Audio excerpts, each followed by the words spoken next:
Of the golden wheat fields lived a dog named Barnaby. He wasn't the fastest dog, nor was he the largest, but he had a heart as steady as a drumbeat.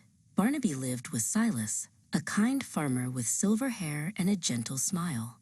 Every morning, Barnaby would walk the perimeter of the farm, his tail wagging a rhythmic hello to the morning sun. One breezy afternoon, Silas prepared to head into town. He had a heavy basket of eggs and a long list of chores.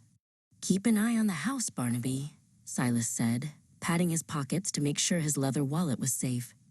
"I trust you to keep everything exactly as it should be." Barnaby let out a short, confident bark to show he understood his important task. As the sun began to dip behind the hills, two shadows crept toward the farm.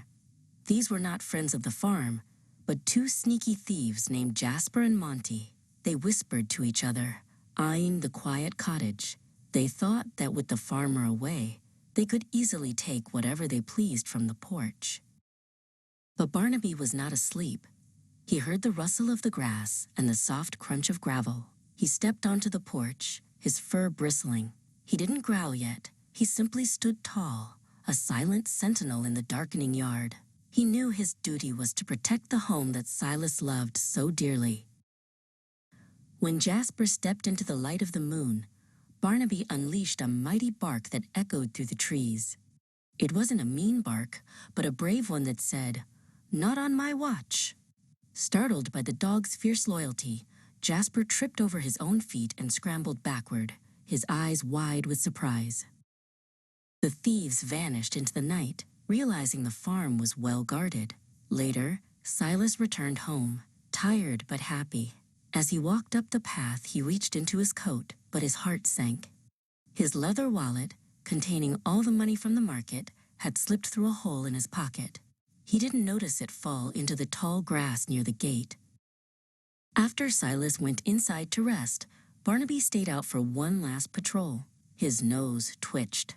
He caught a scent that didn't belong in the grass, the smell of old leather and Silas's peppermint candies. He followed the trail until he found the wallet lying cold and lonely in the dew. Before Barnaby could pick it up, a stranger named Eldon walked along the road. Eldon spotted the wallet and stopped. He looked left and right, thinking no one was watching.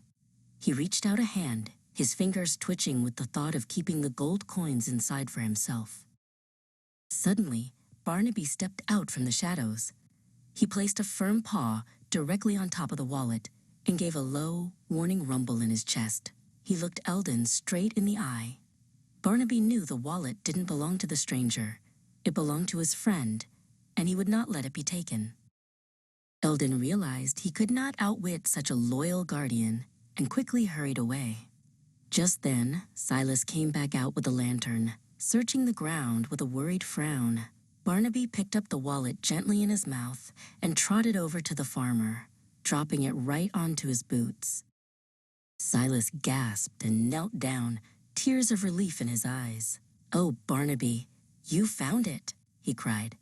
He realized then that Barnaby hadn't just found the wallet, he had protected it. Silas hugged the dog tightly, feeling more lucky to have such a friend than to have all the gold in the world. From that day on, everyone in the village knew the story of the honest dog. Barnaby taught them all that being loyal and doing the right thing brings a special kind of respect that lasts forever. As the sun rose the next morning, Barnaby sat on the porch, knowing he was exactly where he was meant to be.